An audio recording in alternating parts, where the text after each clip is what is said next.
Isa lang naman ang ating hinahanga dito, di ba? Na magagawa tayo ng quality na mga poste at quality na molder, di ba? Isa lang naman ang ating hinahanga dito. So, ito na po, no?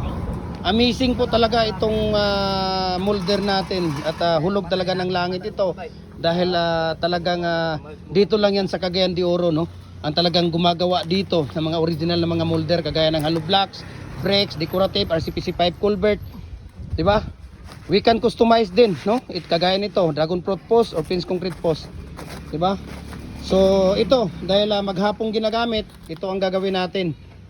Ayan, hugasan natin ang loob ng ating molder. So ito pa yung isa, tingnan natin kung gaano kaganda, 'di ba? Gaano kaganda yung ating tawag dito. Sige, hugasan niyo muna yung isa.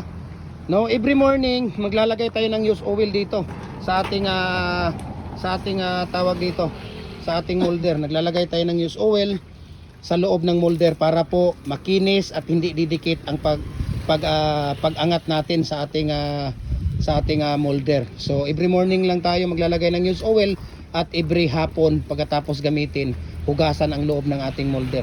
Ito po ang pinaka-importante natin dito na gawin pagkatapos gamitin maghapon. So kailangan hugasan ang loob ng ating molder para kinabukasan maglalagay tayo ulit ng used oil.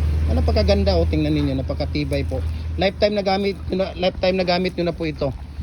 Dahil 4mm ang thickness na steel strip na ginagamit natin dito. Ayan, diba? So napakakinis, ayun, kung makikita ninyo, napakakinis po, diba? Kumpara mo doon, ayan, yung hindi pa nahugasan. Ayan, diba? Ang daming mga concrete pouring.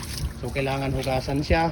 At ayusin mo ang paghugas, ayan, para maganda yung kinalabasan ng ating molder kinabukasan ng ating mga concrete natin. Diba? Napaka-simple lang siya. At napakadali lang, no? Napakadali lang siya kasi every 15 pagkatag-init, malayo ng 18 minutes, no? 10 to 15 minutes or 10 to 18 minutes, pinakamataas na yan. Pag tag-init talagang pwede mo nang tanggalin, di ba? Ang kagandahan dito, pag wala ng tubig, kagaya nito, wala ng tubig, di ba? Ayan, pwede na nating tanggalin yan. Dahil dito banda sa may unahan, ayan, makikita ninyo, medyo may tubig-tubig pa siya dito. Kasi pag may tubig-tubig pa dyan sa ibabaw, hindi pwedeng tanggalin, magdikit-dikit yan sila, di ba? Kinabukasan, hindi na natin matatanggal yan, no? Pag kinukuha natin. So kailangan dry. Yan talaga ang tatandaan natin. Kailangan dry na yung ibabaw bago natin hilain or bunutin natin yung ating molder para hindi po siya magkadikit-dikit. Ayan, kagaya yan. So tatanggalin na po nila yan. Pagkatapos maghugas dito, ayan, inugasan na po nila yan. So pagkatapos hugasin dito, yan na po ay tatanggalin natin. So ganun lang, routine natin araw-araw. Diba? Ganun lang ang routine natin araw-araw. Hindi natin maiwasan kung mayroon mang tayong dito mga welding, kasi welding lang siya, di ba?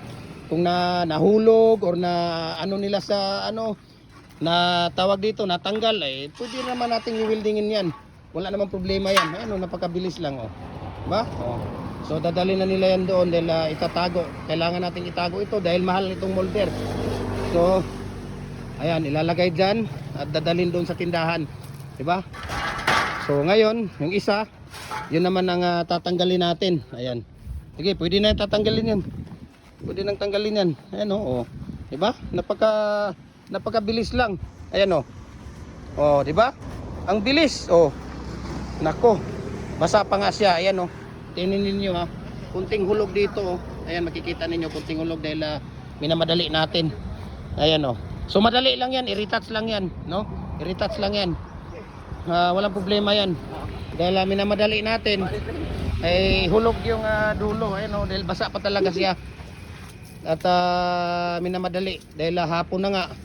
So yun lang nang gagawin natin araw-araw. At sa lahat ng ratio natin, yung mga ratio natin, mga tips natin sa paano natin ginagawa ang dragon fruit post, fence concrete post, hollow blocks, decorative, bricks, mohon, ano pang RCPC pipe natin, ayan, yung mga culvert natin, paano natin ginagawa yan. Kung wala po kayong idea, manonood lang kayo ng video natin, tiyak matututo kayo. Dahil mayroon tayong mga tutorial sa ating Facebook page at saka sa ating YouTube channel, sa TikTok natin at saka sa ating Instagram. So i-follow niyo ito Jim Hardware ang Kukulamber ang concrete products, Balulang Brands, Jim Hardware ang Kukulamber concrete products, Kanituan Brands, Triple A and F Kukulamber, ang ating personal Facebook account, Felix Tan Pagikan Jr., ang ating Instagram, Felix_Pagikan 2000, ang ating TikTok account at Jim Hardware Cagayan de Oro or Felix Tan Pagikan Jr., at saka yung ating YouTube channel, Jim Hardware ang Kukulamber ang concrete products. Dahil lahat ng mixing natin, ratio at tips kung paano namin ginagawa, ina-upload po namin ang lahat ng mga tutorial. Wala po kami tinatago. Lahat po ng aming nalalaman, sinishare po namin sa inyo para doon sa mga mahal nating followers at sa mga mahal nating mga kababayan. Okay? Mabuhay and God bless po sa ating lahat.